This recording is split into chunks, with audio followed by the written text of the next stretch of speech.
Hey guys, it's Davey here from phonebuff.com, and today I'm doing a quick review on the Samsung Galaxy Nexus. So there's plenty of reviews out there, obviously, that's been done on this phone before. The phone's been out for quite some time, and I've had it since November. So I have been using it as my daily driver, so I just want to give you, a quick overview and then just tell you what I like and dislike about the phone. So first off, the phone has a 4.65-inch screen, as you may know. It's Super AMOLED, it's 720p, 5 megapixel camera on the back, got your 1.3 megapixel camera on the front, and that's pretty much all I want to talk about as far as the device goes itself, or the hardware. And I just want to talk about what I like and dislike about the phone. So I'm going to start off with what I dislike so I can end it on a positive note, because I do like this phone a lot. What I don't like about it is the speaker. The speaker in here is really, really low. It just doesn't have the kind of volume you'd expect from a flagship phone, especially one like the Nexus.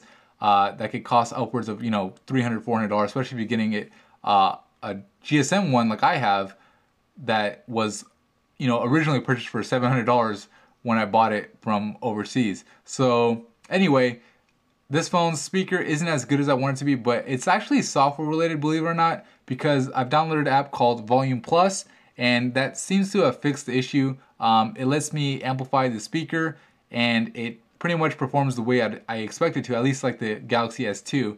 And obviously if I push it too much, it'll start to sound distorted, but at least that fixes the issue. But I just really, would wish or hope that Google fixes it in a future update. I don't know if they will, but hopefully they do. Another thing that I feel like Google needs to fix is the software as far as the speed, the performance. For example, when I go to unlock the phone with the camera, or opening straight to the camera, it takes like 2 or 3 seconds for it to open. Now, that's depending on how many apps I have open. If I have a lot of apps running, it might take even longer. So that's something I don't like. Another thing is the live wallpapers on here. For some reason or another, I have no idea why, it just kind of stutters. I mean, it's not smooth like it is on the Galaxy S2, on the HTC Amaze 4G, on pretty much any phone I've tried with Android 2.3 so far. The live wallpapers are smooth. I don't know why it's just kind of laggy. I don't know if that's coming through on camera, but it kind of stutters a bit when I go from page to page. Now let me give you something to compare it to. So let me put a regular wallpaper on here. We'll do the standard Nexus one, and you can see now it's just smooth. So definitely makes a difference. I tend to not use live wallpapers because of that, because it just makes me feel like my phone is slow. I do wish the processor in here was a little bit faster. They underclocked it from 1.5, the 4460, to 1.2. So they did it to conserve battery life. And this is the GSM version, just to let you guys know, it's the HSPA Plus. The battery on here is actually really, really good. But I've heard a lot of people talk about the battery on the LTE version for Verizon, and I've heard that the LTE really drains the battery. So a lot of people complain about the battery life with the CDMA version. But if you're getting the GSM version, battery life is great. I mean, it lasts me all day. I never, have to recharge the phone. So definitely something I love about it, especially compared to my Nexus S. My Nexus S lasted a lot less than this guy does. Let's see, what else do I not like about it? Oh, another thing that kind of bugs me about this phone is the browser. Whenever I'm loading a web page, about half the time when I load it, and it, as it's loading, and if the articles are showing up and I want to zoom in, the double tap doesn't respond the way I want it to. So right there you can see it kind of struggled a little. Half the time it works and half the time it doesn't, but sometimes I'll double tap and it won't register, and I have to do it over and over and over until it finally gets to the point. And a lot of times, or at least 25% of the time, if there's a link within the article, it'll click on the link and take me to the next web page. So that annoys me, but I downloaded Google Chrome, and it seems to do it a lot less. So if you get the Galaxy Nexus or have the Galaxy Nexus, I'd recommend Google Chrome, because it seems to do it less, but Google Chrome has some issues of its own. So for example, if I type it, so like you can see the keyboard kind of lags a little bit. And again, it does this about half the time. It does it, sporadically. I can't necessarily make it or demonstrate it again, but just gotta take my word for it. Sometimes the keyboard literally is like a second behind as far as the letter I type. Now I could keep on typing and it will catch up with it. So it's not like it's not registering, it's just not showing it as being typed. So again, that's another software thing. Google, from what I've heard, reports about Android 4.04 and 4.05. Seems like a lot of these issues are going to be fixed. But again, we don't have the update yet, so I can't say for sure hopefully that is the case, and we're expecting it sometime in April, maybe May. I just really hope I get it sooner rather than later because those issues are kind of annoying. Last thing that I don't like about the phone, and you know, this is not software related, there's nothing you can do about it, it's the lack of a micro SD card. I mean, there is no SD card on here, so I can't expand my storage. I'm stuck with the 16 gigabytes I have on the GSM version. If you have the LTE version, you're stuck with 32, but you know, that might not be an issue for you. I just like to have the choice. Now, let's talk about what I do like about the phone, because there's honestly a lot to love. I love the screen on here. The screen on here, even though it's not Super AMOLED Plus and it's Super AMOLED, it is 720p, so the resolution is super high. Loading web pages on here is, you know, fantastic. I mean, I could zoom out and still be able to read the text even like this, so that really, you know, is a plus on the screen. I don't really notice the subtile or the pentile matrix display. I mean, I don't notice it hindering the quality. Everything looks super good, and I mean, I don't know if that's showing up on camera, but it's super smooth and just looks really nice.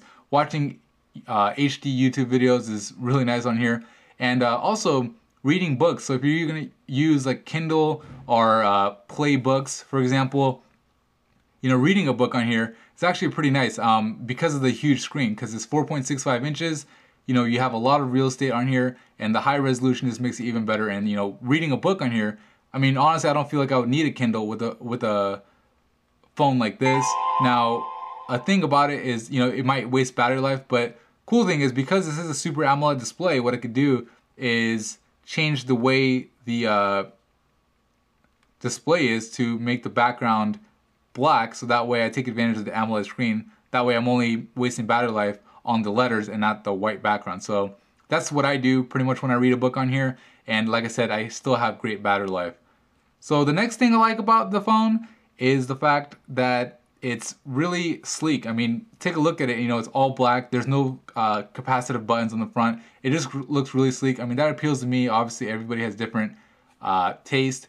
The phone's pretty thin. I mean, it's not thick at all by any means.